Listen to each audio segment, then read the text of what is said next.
On this episode of the SSPX Interview series, we're going to be taking a look at marijuana. In recent years, the use of recreational cannabis has become fairly widespread and legal in many places. And even among Catholics, it's now common to hear the objection that using this drug is no different than drinking alcohol. So Father Robinson will join us to take a careful look at the drug that is marijuana as it's dispensed today, along with the effects that this drug has on its users, as revealed by current studies. We'll look broadly at the morality of drug use. Then we'll look specifically at marijuana to consider its effects, compare its effects to those of alcohol and tobacco, and finally, we'll make a judgment on the morality of its use. This episode is meant as a companion to the booklet that has just been released by Angelus Press on this topic. It's available at angeluspress.org for anyone who would like a more in-depth look. Now let's join Father Robinson for this episode of the SSPX Interview series. Welcome to the SSPX podcast, and Father Robinson, hello, how are you today? Doing fine, Andrew. Good to see you today. I paused for a second because good to see you too. I paused because I wasn't exactly sure if this is a Questions with Father episode or if this is kind of a one-off episode at the very least. Because today we're talking about the morality or lack of morality. We'll figure that out by the end of this episode on marijuana usage. And this is something that you had been working on a booklet or a pamphlet to be put out as well. And so we wanted to do this. So we didn't get any questions about it. This is just something that we wanted to put out. Why is that, Father? Yeah, well, I mean, though there may not have been explicit questions through the website, I'm not sure, but I think this is definitely a Questions with Father episode. And the reason for that is it comes up so often in the confessional or in advice being asked of priest about whether it's moral to smoke marijuana, whether it's moral to smoke it in limited quantities for relaxation, recreational use, medical use, whatever. And I think our YouTube channel is definitely not a clickbait channel. I mean, I think the people who have subscribed to our channel, they know that we don't put podcasts up there for sensational reasons. We're not looking to get maximize our subscribers by talking about the latest sensational news story. And this is at the same time a controversial topic, but we're not bringing it up for that reason because it's controversial. We're bringing it up because it's a real pastoral issue and a topic that I think is extremely important, because what I hope to do is to share some information that a lot of people just don't have, that is, I hope, going to provide means for people to make some very good decisions about use of marijuana.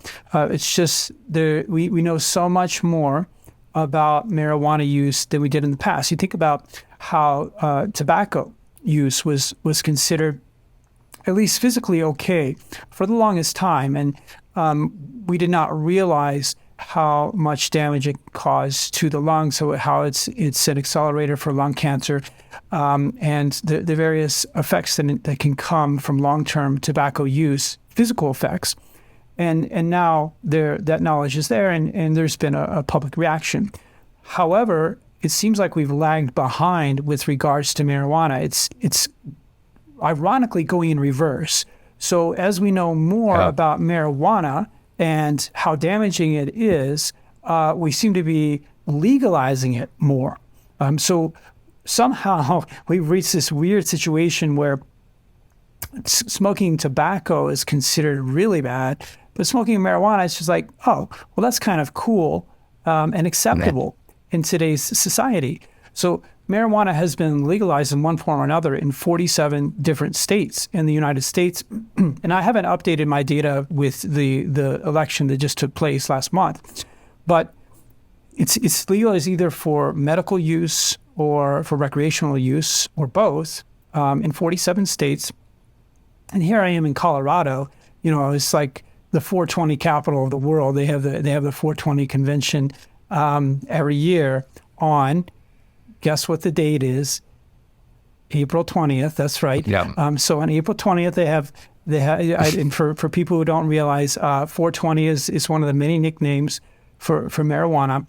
And so here in Colorado, there is a lot of marijuana use, and wherever you go out in public, you will often smell marijuana. And it's unfortunate for people who have marijuana allergies because it's like they can't go outside. It's just kind of everywhere. But definitely the vibe today in society is that it's not a problem at all to smoke marijuana. It's safe, it's legal, it's wholesome even, Meanwhile, as I say, in the past 20 years, some very careful studies have been done to assess the effects of marijuana, and the results are kind of chilling. They're really a bit alarming, and so I hope to share some of that information, and also to make a judgment on the morality of smoking marijuana. Okay, sounds good. So let's dig into the topic itself then. Marijuana essentially is the plant, and like you said, that I've heard it myself. Well, it's natural. It's there's no additives to it. It's no chemicals to it. It's God made it. It's God's herb. I've heard that before. People trying to justify it. But there are chemicals in it, natural chemicals, but chemicals nonetheless. And the main chemical that is the issue here, if I'm not wrong, Father, is THC, which is that's the chemical that produces the high or the effect, right? Exactly. And yes, it's a plant. It's a plant that we find on the planet, but there's lots of plants out there that are poisonous. Poison ivy is a plant. It's also one of God's plants it serves its purpose here. But the argument that just because you can find it growing somewhere as a plant doesn't mean that it's going to be good. I mean, there's plenty of mushrooms out there. If you eat them, you're going to get sick, or it's going to be harmful. There's plenty of insects out there. If they bite you, it's not going to be good for you. So right. That's just a red herring. So the real question is whether the marijuana plant is poisonous or not, whether it causes damage to those who smoke it. So you're correct that there are about 550, not 420. Don't want to say that. About 540 chemical substances in this plant, cannabis sativa. And there's one particular substance in there that is called tetrahydrocannabinol. Tetrahydrocannabinol, that's abbreviated THC. And the scientists have been able to identify this THC as the main chemical that causes the psychological effects, the high, the relaxation that people feel when they're smoking marijuana. So when we evaluate marijuana use as it exists today, we have to look at the concentration of the THC. And one of the reasons why this discussion is so important is that some people, when they think about marijuana as it was smoked back in the days of Woodstock, back in the early hippie era. And the thing is that the marijuana that existed at that time had a very low THC content. And once people figured out that, it is this chemical that causes that effect that I like, this relaxation and eventually the high from smoking marijuana, what people started to do is they started to breed the plants in a special way in order to increase the concentration of THC. And they started to produce many sort of marijuana products, wrapped them in various forms, like gummy bears, or various candies. Put them in brownies. Put marijuana in brownies. All these. There's just numberless products out there that contain very high concentration THC. But when we look at the joint, the typical, cigarette that people will smoke, as far as its THC content goes, when marijuana was being imported from Mexico back in the 60s and the 70s, typically there would be 2% THC in half a gram of pot. So when someone smoked a joint back then, their actual intake of THC would approximately be around 5 milligrams. And as the decades rolled on and people were like, I want more THC, I don't want to have to smoke 20 joints before I feel the effect. Right. I want to feel it immediately. So they started to increase the dosage of THC. By the 1990s, the typical concentration went from 2% to 5%. And by 2015, the typical joint was up to over 20% THC. So this high THC content means that first-time users, when the first time they smoke a joint, they're getting hit with a very heavy dosage of THC. This very likely to cause a high in them. It's going to have very strong physical effects. And for any user out there, when they're shopping for marijuana, and the dispensaries here in Colorado, they grow like mushrooms. They're just everywhere. So they are going to get a product that is high in THC. So the concentration is much greater, and it's important for us to assess, when we assess the morality of ingesting marijuana, we have to say, what is this THC going to do to you? And it's going to depend on the product. But as I say, most products today are designed to give you a very strong hit of that chemical. Uh-huh. So the issue, at least at first, that we're looking at is the properties of the THC, or the properties of marijuana that gets you to that feeling. And we're going to get into the morality of why that's a problem or not a problem here a little bit later on. There are products out there. I live in a state also that has some of these dispensaries. I have seen, low THC products, for people who don't want that. We're not really going to be talking about that today. We're more talking about, your quote unquote standard buying marijuana, or buying some of these products that have the THC and enough properties in it to produce that high effect. That's mainly what we're talking about. Is it moral to consume those substances or not? Yes. Yeah. So, I did a little research online. I have not walked into these dispensaries. I'm not a consumer of the product myself. Thanks be to God. But, you can find, low THC content cannabis out there. But that's definitely not the mainstream market. There are some strains that have 1% or less THC content, and some people are looking more for what's called CBD, which is another chemical that appears in the marijuana plant, and it's reputed to have some health properties. And if people are looking for the CBD and not the THC, it's a different story. But yeah, what we're talking about is your typical marijuana product where you're smoking it for the THC. You're not Right. using it for the CBD. Yeah. Okay. Yeah. So, I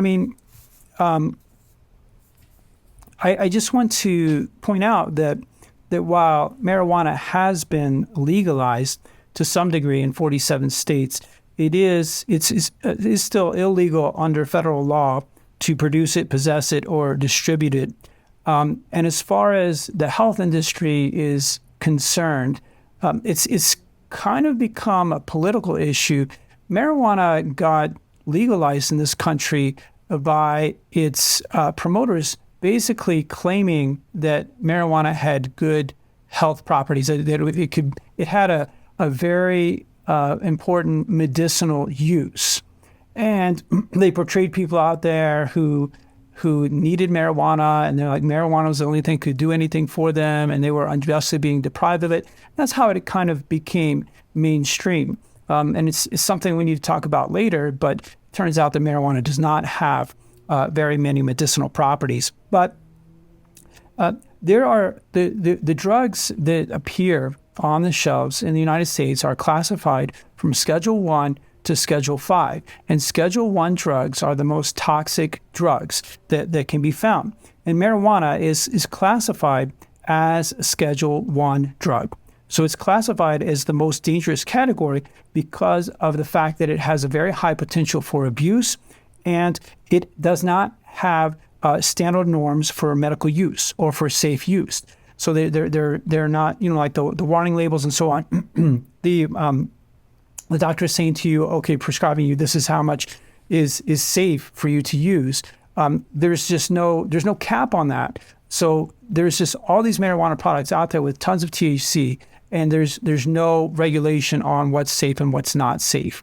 And this is what has led to the situation we have it now, as we're going to see, where the marijuana is causing a lot of health problems in our country. Okay. So what are some of the problems with it? I guess we can divide it up, and there's some short-term effects and some long-term effects that have been identified. Yes. So I especially want to focus on the mental problems. And marijuana is different from alcohol in that you don't feel so much physical effects as mental effects. So the THC has many negative effects on the mental health, especially what is referred to as cannabis-induced psychosis. So medical experts have come up with this term, cannabis-induced psychosis, where you have hallucinations, anxiety, panic attacks, and episodes of psychosis. And the problem with this is when you have some sort of psychotic attack, you are no longer seeing reality in a way that is accurate. You can become paranoid. You can become under the impression that you're being attacked, that you're being threatened by the people around you. And this leads people to become very violent. If they think that, the people around me are hostile to me because they're having some sort of high, the marijuana is warping their view of morality. So this psychosis that is produced by marijuana leads to violent crime. I just want to give you this quote, that people with psychosis are 5 times as likely to commit violent crimes as those without it, and they are 19.5 times as likely to commit murder. And then there's a study in the 2017 edition of the Journal of Addiction Research and Therapy. It links the use of marijuana to violent crime. It says, in incarcerated subjects, studies found that 1/3 of the subjects that committed homicide had used marijuana 24 hours before the homicide. Further, 3/4 of those subjects were experiencing at least one mental or physical effect from marijuana intoxication when the homicide occurred. So the thing is that in certain number of people, it's not in everybody. And there is a genetic predisposition in some people towards mental illness marijuana can be like a catalyst for that. So in those people, when they take marijuana, it warps their view of reality. They feel threatened, and they take measures to safeguard themselves. And those measures are violence. I just want to give you one story, and there's tons of these stories that are out there. I want to recommend this book by Alex Berenson, is Tell Your Children. That contains a lot of stories on the effects of marijuana. There's a story that's not in there that I want to share with you. It's about a 28-year-old woman. Her first name was Bren Spetcher, and she was just your typical professional woman, employed. I think she had a job in the area of dealing with hearing problems. She herself had a hearing problem. She worked in that area, sort of oral audio therapy, and she had no criminal record. She had no history of mental illness. She was with her boyfriend. Her boyfriend was a marijuana user, and he said, "I'm going outside. I'm going to do some marijuana." And she said, "Well, I would like to try myself some marijuana." So he put some marijuana smoke in a bowl, and you put the bowl to your nose. You inhale it. She did that, and she didn't feel any immediate effects, just like in the first couple minutes. So she said, "Hey, if nothing's happening, can I try some more?" So he put some more marijuana in there in the bong with thicker smoke, more concentrated. She took another hit, and she immediately had a psychotic episode where she thought that she was dead, and that she needed to attack her boyfriend in order to save herself. And it's very tragic because she ended up stabbing him over 100 times and killing him on the spot. And it's like totally, completely out of character with this whole woman's life. And the first time she ever uses marijuana, she has this psychotic episode, and she kills her boyfriend. She goes to jail. It's just like totally ruined her life. So this is the sort of short-term effect that the marijuana, a high concentration of THC, can have on people, just basically making them out of touch with reality and making them feel paranoid or that they're under attack. Yeah, this is something that is fairly common among users is that feeling of paranoia. But I guess what you're saying and what that book is saying, Father, is that in some number of people, in certain people, you add that, which normally is just kind of there and people feel paranoid, whatever. But in certain people, that can lead to some serious problems, and they can it basically ramps up any sort of other underlying mental issue that may have been there but latent, may have been there but hidden. Right. And it's not, I don't think it's a low percentage. When we talk about this study that I just quoted, when they're saying, okay, 1/3 of people who committed homicide had used marijuana 24 hours before. And we ask ourselves, how many, on what percentage of the population does this have an effect on? Well, it's going to affect everybody's mental health to some degree, but there is a certain number is going to lead them to violent crime. And I can't say who those people are. It's kind of like when you're drunk, when people are drunk, they behave differently depending on who the person is. There's a happy drunk, there's the violent drunk or whatever. It's similar with THC. And the thing is, it's an appreciable number. It's an appreciable portion of the marijuana users it has this effect upon. All right. So that's the short-term risks, effects. Let's look at long-term health problems or mental health problems, or maybe both. Yeah. So a lot of studies, as I say, have been done, especially on the youth using marijuana. Unfortunately, I think its use is pretty prevalent in public schools today. But I just want to quote this article by a man named Leighton Woodhouse talking about the long-term effects of marijuana, where if you use it on a continual basis over an extended period of time, the chances of developing some sort of mental disease is very high. He says, if you've ever smoked a bowl and become irrationally anxious that everyone is staring at you and knows you're high, what you experienced was a mild symptom of cannabis-induced psychosis. According to one study, about 40% of people react in this way. if you experience that paranoia and keep smoking on a regular basis nonetheless, especially with today's high-potency THC products, and especially if you're young, there's a good chance that you'll eventually suffer a full psychotic break.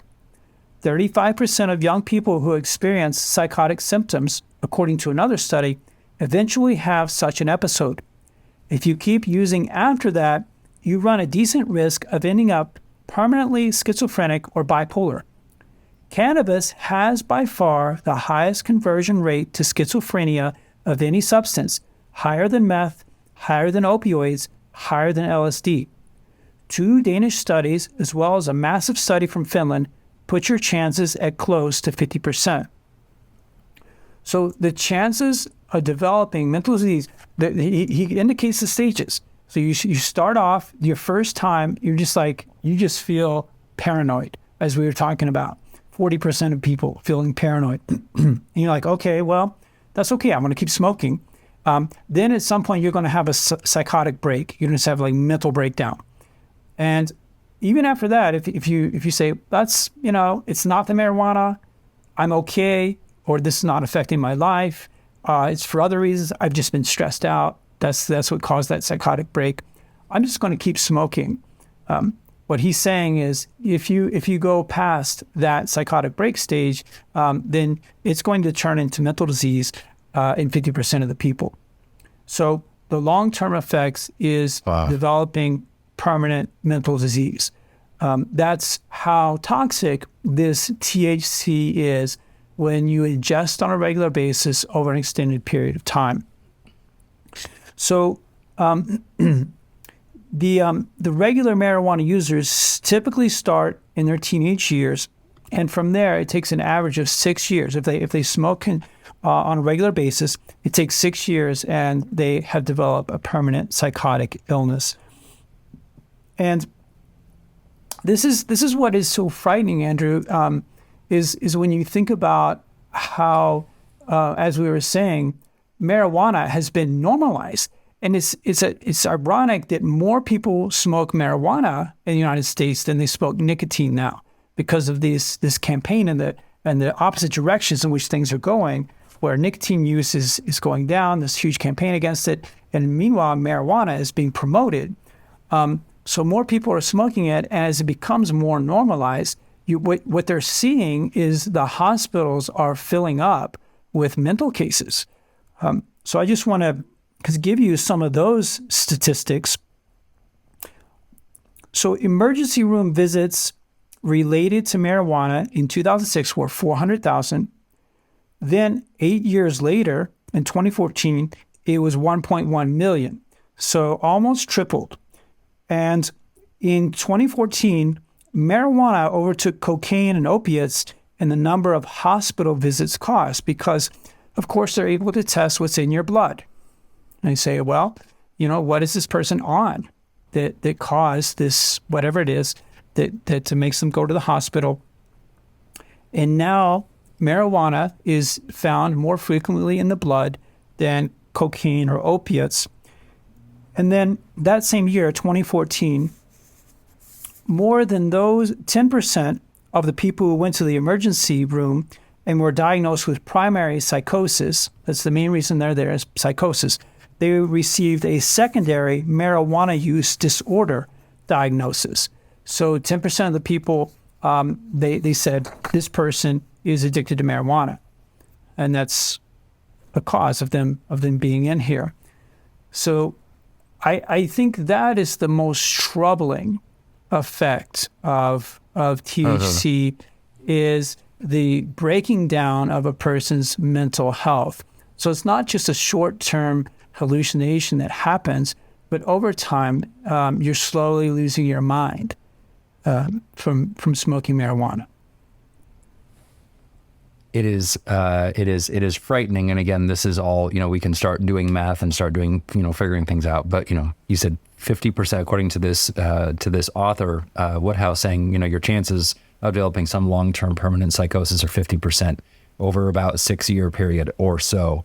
When you start to look back at, excuse me, all the states that have legalized it, it's all been in the last 3, 4, 5, 6 years where that movement has really taken hold. I mean, it kind of sounds like we are really close to a whole lot of mentally ill people in society that we are not going to be equipped to handle, just from a social aspect, not even looking at the morality standpoint of this, but just from a social aspect.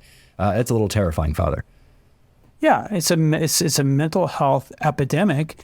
And you look at, a lot of unstable people out there. It makes you more worried when you get out on the road.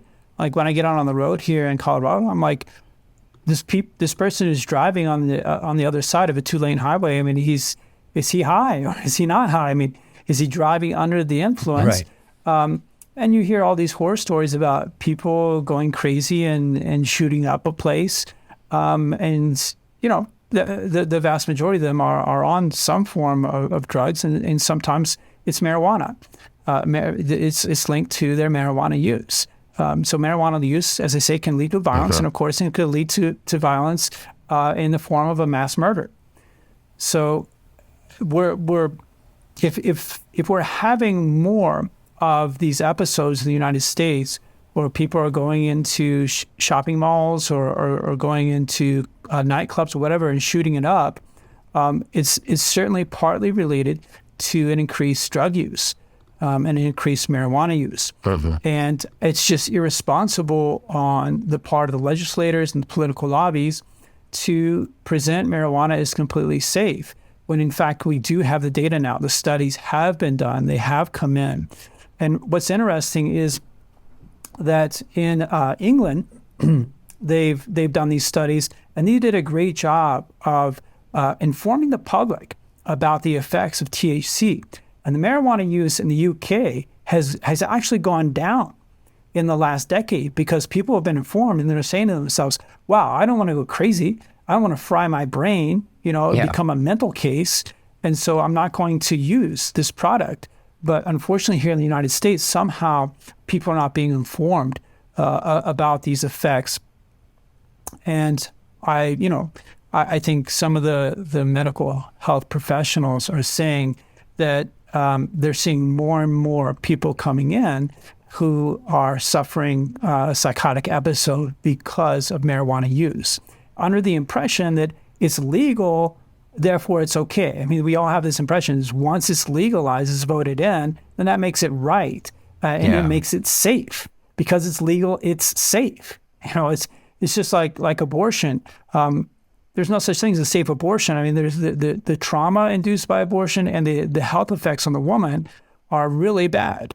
And it's just because they say you can do it, the government is telling you it's okay. It doesn't mean it's okay physically. It doesn't mean it's okay mentally. So we have that information now, and I'm hoping that people are going to become more informed over time.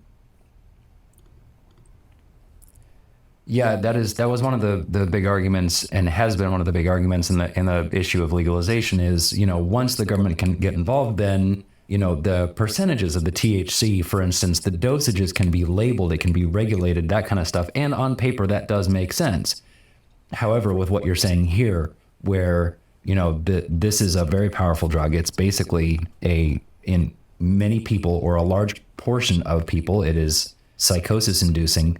That doesn't really seem to carry much water anymore, especially when you consider that probably the group of our population that is starting to smoke, use, consume whatever marijuana in some sort is probably teenagers. Those are the ones who are going to be experimenting with it the most, using it the most. And now that it's legal, it's more available to them. And with developing brains, that cannot be good for their mental health. Yeah.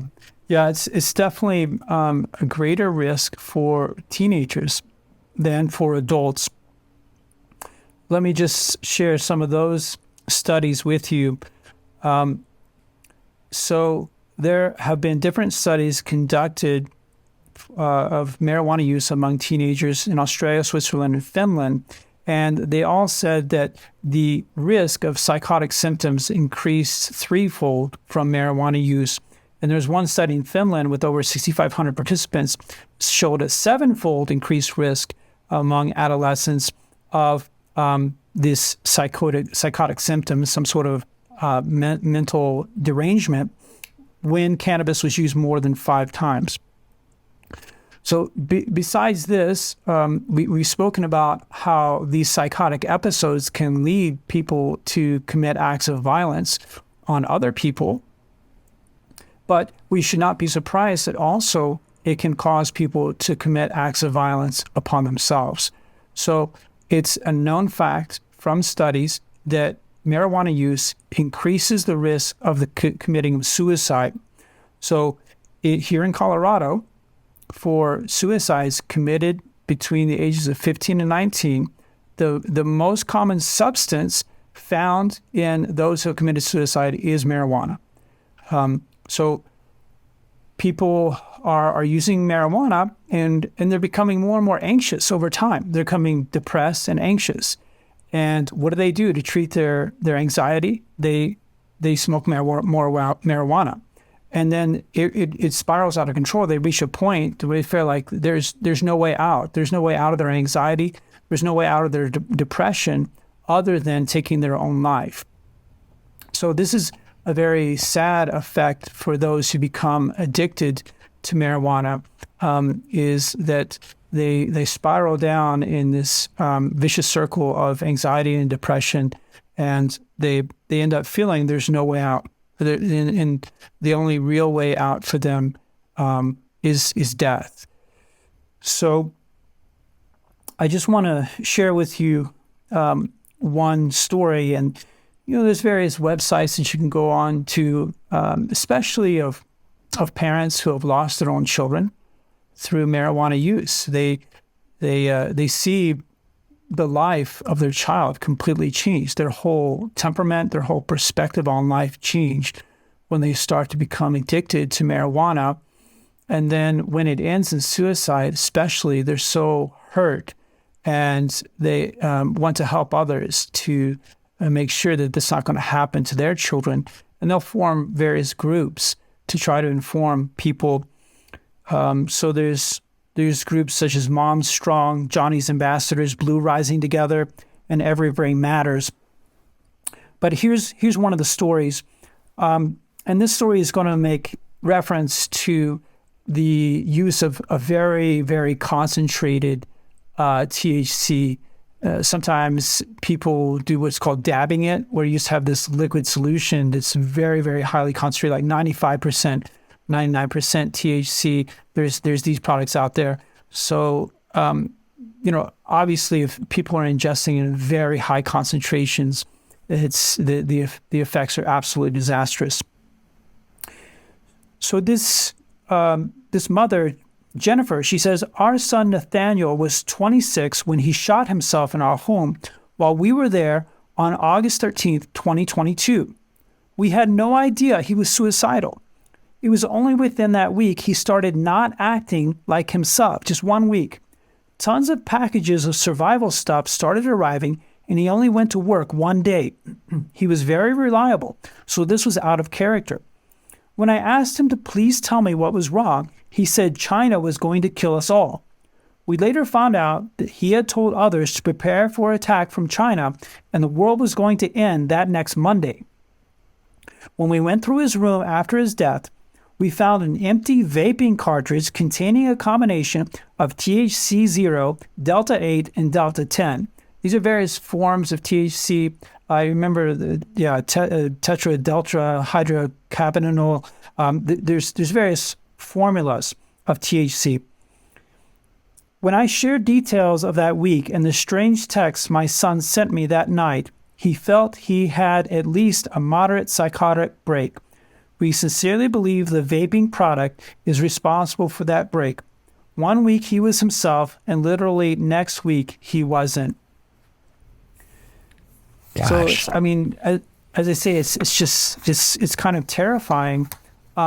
This is a bit of an extreme example of a young man taking very high concentrations, and some of it synthetic, right? THC.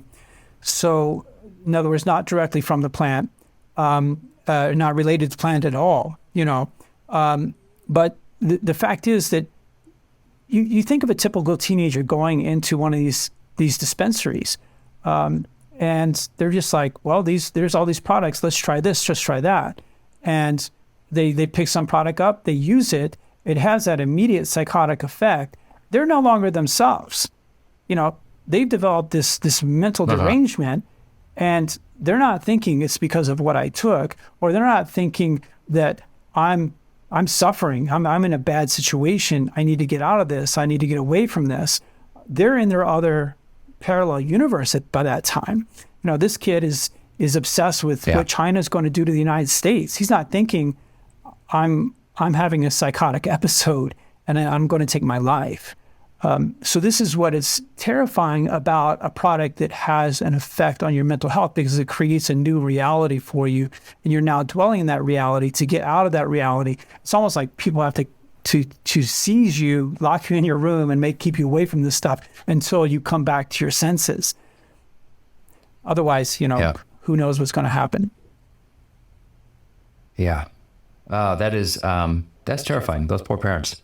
Is there any connection between that researchers have been able to find lately between, marijuana use and any other sort of conditions? Yeah, it's very interestingly, the connection has been made with autism. That cannabis use is there are 9 states that have the highest cannabis use, and they show significantly faster increase of autism spectrum disorder. And I don't think this is surprising because of the fact that marijuana has neurological effects, and autism is a neurological problem. It's a brain problem. So if you have parents, for instance, who are weed users and they're having children, there's probably a greater proclivity, a genetic tendency towards this autism coming from those parents than it would be otherwise. But the fact is, it's just the data is certainly in, and that there is a greater increase of autism in states where there's a higher cannabis use. So there needs to be more science done, more studies done to make that connection more explicit. But let's just say we wouldn't be surprised if there isn't in fact a connection. Then the fact is that marijuana is addictive. This is what we also have to understand, and what I was just talking about, that the people who are addicted to marijuana are often having a lot of problems, but they're not ascribing their problems to their marijuana use. So medical experts have identified something called cannabis use disorder, which is basically addiction to marijuana. And apparently 15% of those who have tried cannabis more than once end up becoming addicted, where they have a physical and or psychological dependence on the THC. And the sure sign of the addiction is when they keep using the marijuana, even when it's destroying their lives. And as I say, because of the fact that they're now living in a separate world, a separate reality, and in that reality, they're not able to judge what is really causing their problems. They're focused on whatever their paranoia is about. They're not saying, wow, I'm messed up. People who have mental disease are often not aware that they're suffering mental problems, so they don't do things to address those problems. I'll quote Alex Berenson. He says, mentally ill cannabis users rarely stop smoking even after repeated hospitalizations. And he quotes this Dr. Melanie Rylander, who I think is a doctor here in Colorado. She says, in 11 years of practicing psychiatry, I have yet to convince anyone that marijuana is causing problems for them. So these medical experts are seeing people coming in. They're seeing that they have high marijuana use, and it's their lives are unraveling, but they're unsuccessful at convincing them that they get off marijuana, that's what's actually causing their problem. So it puts people into a situation where they're unable to treat themselves. And it's only if people are going to come from the outside and help them get away from it that they're going to be good, like if they go into drug rehab or they're forced into drug rehab. But the chances are they're never going to think that marijuana is destroying their lives. And they'll see it rather as having a very positive effect on their lives. It's funny because one of the largest one of the largest arguments for the legalization of marijuana is that it's not addictive. I mean, I've heard that over and over and over again. It's not addictive. Like, nicotine is more addictive than caffeine is more addictive than, and maybe that is true. Maybe those substances are more addictive, but it is still addictive. It is still addictive. As I say, typically 15% of people who use it end up becoming addicted to its use. And of course, so those people are very in a dangerous position to developing mental disease. Another thing that you hear out there, Andrew, that people say is that marijuana is not a gateway drug. It's a soft drug, and it will not lead to greater use of harder drugs. And that also is not true. Sometimes people will take marijuana as a painkiller. They use it to relax. And the thing is, marijuana is just not very effective as a painkiller. So what tends to happen is that when marijuana is not reducing the pain, it's just making them feel relaxed, but it's not, the pain is still there. They tend to go on to use something else like opioids or cocaine in order to reduce their pain while they still remain on marijuana. So there was a study done of some poor women in San Francisco. It showed that the women who were on marijuana had a twofold likelihood of opioid use. And there were no other factors, not even homelessness or exposure to violence, that increased opiate use nearly as much as the marijuana use. Another study of 34,000 Americans showed a threefold increase of becoming addicted to opiates among marijuana users. And also, there's a connection between marijuana use and cocaine use. And by the way, in this last election cycle in Colorado, one of the billboards said Colorado is #1 state for cocaine use. And this was like the state that first legalized marijuana. So marijuana use is, I'm quoting from this book, Tell Your Children, marijuana use is strongly correlated with cocaine use at the state level, and changes in marijuana use are correlated with changes in cocaine use. So there is a real connection between using marijuana and using what have traditionally been considered harder drugs. It's not like people are able to just use marijuana and not dabble in other drugs because of the fact that marijuana is often not having all the effects that people are looking for in a drug. Yeah. Can we look a little bit farther at tobacco versus marijuana? One funny anecdote I think about all the time is when I was in college in the early 2000s, when smoking indoors was still sort of okay, or on the cusp of at least being okay, went to a concert and I started to light up a cigarette because that's what you do. And the security guard said, "No smoking." And I looked over at a guy who was smoking a joint about 6 people away from me, and I pointed to him like, "What about this guy?" And he goes, "That's weed. It's fine. What you have is worse." And I said, "Okay, whatever." So as far as health issues, Father, and that's something you hear all the time, cigarette smoking is worse, tobacco use is worse than weed. Is that true? Yeah. Well, I'm not going to be an apologist for tobacco use, and I'm perfectly willing to admit that the tobacco use over an extended period of time has bad effects on your physical health. We know that now. The carcinogens in tobacco have damaging effects on the lungs. So the thing is, marijuana also has the effect of damaging your lungs.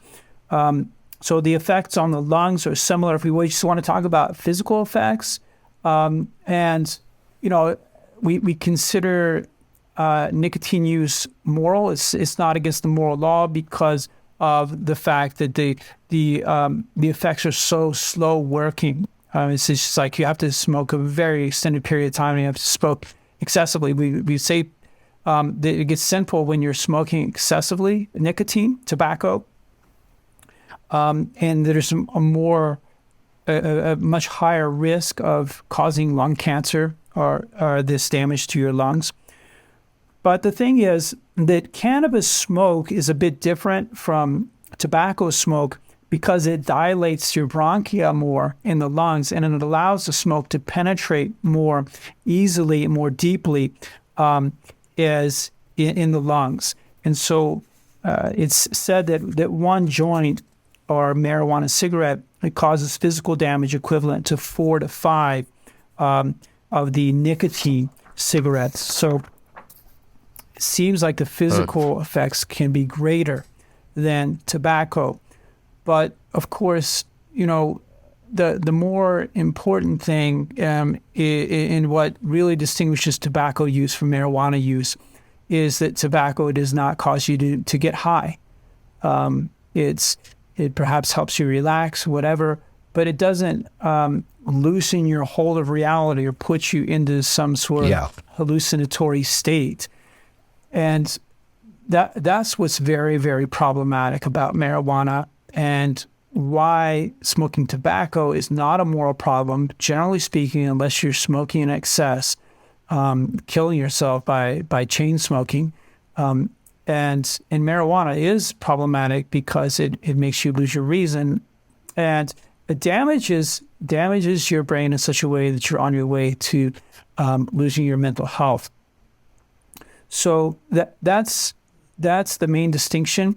And if we were to talk about alcohol, then we would say, of course, with respect to alcohol, there's also a huge problem with excessive use of alcohol.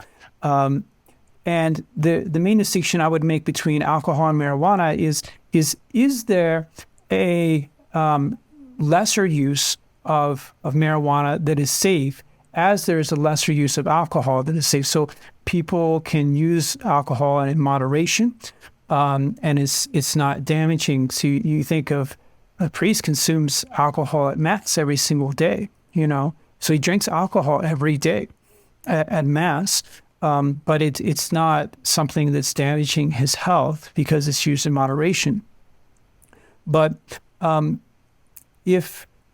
is there such a use for the marijuana? And what I've been arguing in this podcast is that because of the fact that the marijuana market has changed so much today, and in the 21st century, in the 2020s that we're in, the marijuana products are designed explicitly to give to the users what are they looking for, and that is this high from THC. It is true that people you develop a tolerance for marijuana very quickly, and so people can rapidly develop a tolerance for these high THC products. But as I've already stated, already in the initial uses, you're experiencing the psychological effects. You're endangering yourself of becoming addicted to marijuana over an extended period. If you use it regularly, chances are you're going to develop mental health problems. And so whether you are like a first-time user, if you're a first-time user, it's very dangerous. You don't know what effects it's going to have on you. The concentration is going to be high. Or if you're a repeat user, you've had it many times, you're still in the situation where you're on the trajectory to have a mental health breakdown. So either way, it's very different from the moderate use of alcohol. Because I think people would argue, they would say, look, I'm just going to consume marijuana moderately, just like people can consume nicotine moderately or alcohol moderately. And what I'm saying is, what is that moderate marijuana use that you're talking about? if you're talking about a standard marijuana product, that it does not exist. There is no such moderate use.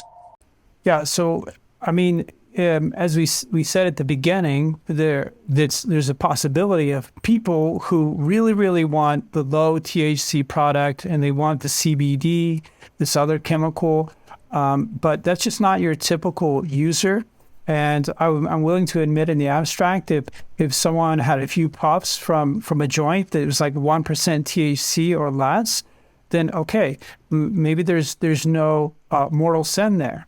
But the fact is, if you're at a party and people are smoking marijuana, or if you go into a typical dispensary and you get the marijuana product, and you don't know what you're getting, chances are it's going to be very dangerous.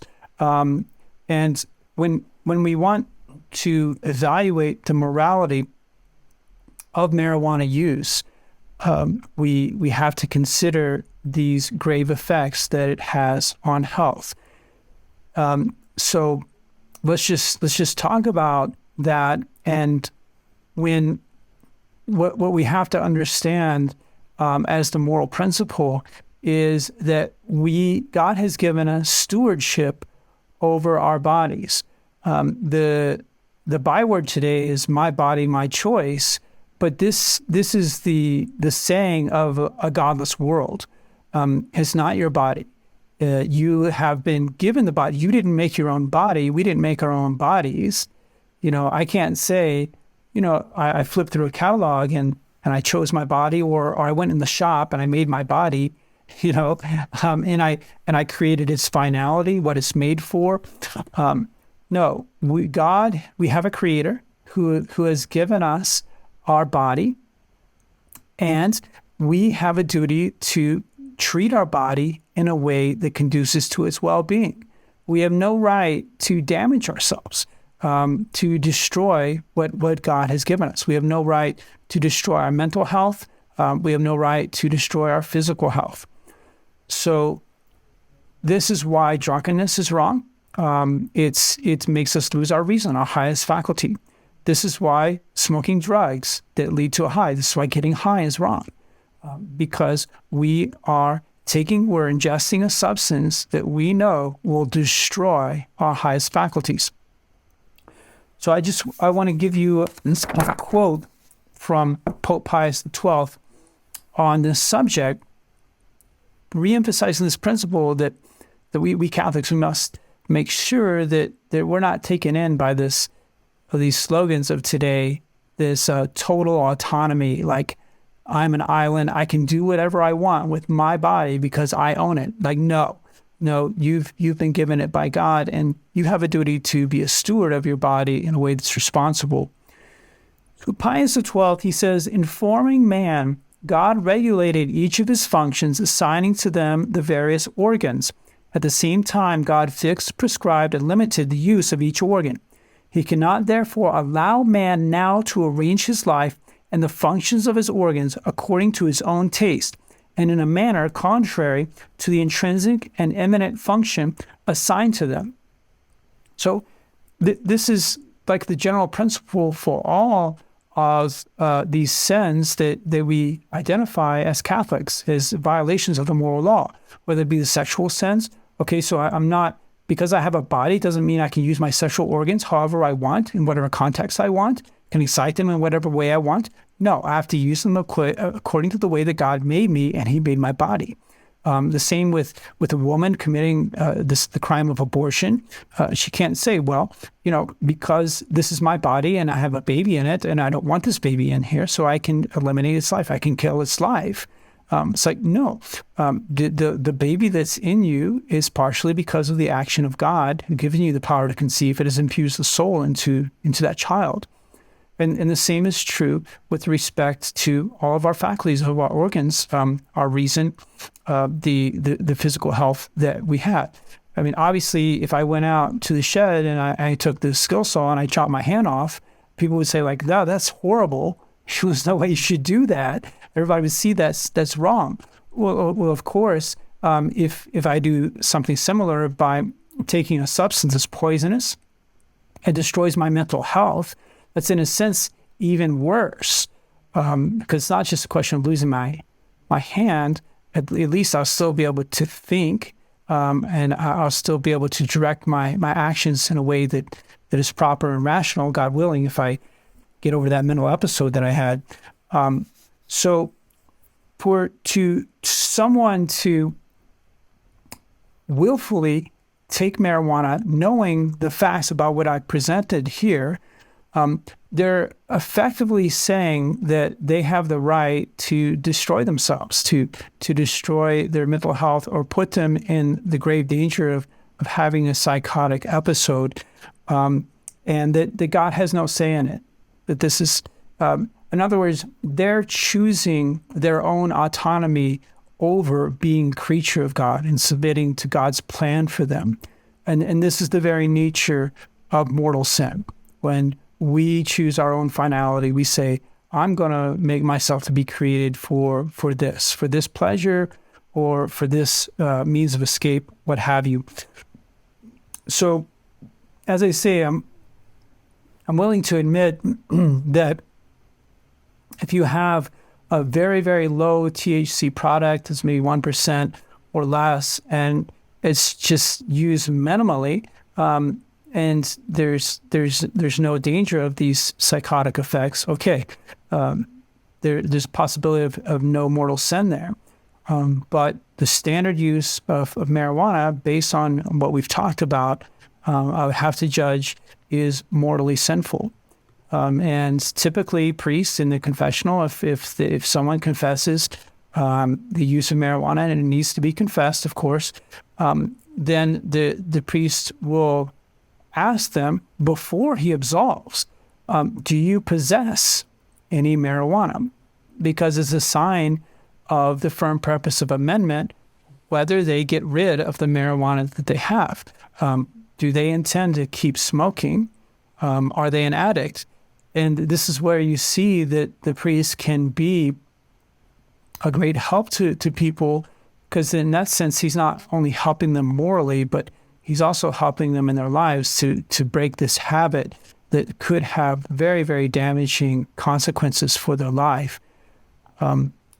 So in the end, we would have to say that the vast majority of the cases where marijuana is used today would be mortally sinful. Okay. Father, thank you so much for going through all this with us. It's been a huge help. I know even in some traditional Catholic circles and in non-traditional Catholic circles, or, well, in every circle, I'm hearing all the time that, oh, this is fine. This is not a big problem. And it is something that should be addressed and needs to be heard by a lot of people. So thank you very much for taking the time to put this all together.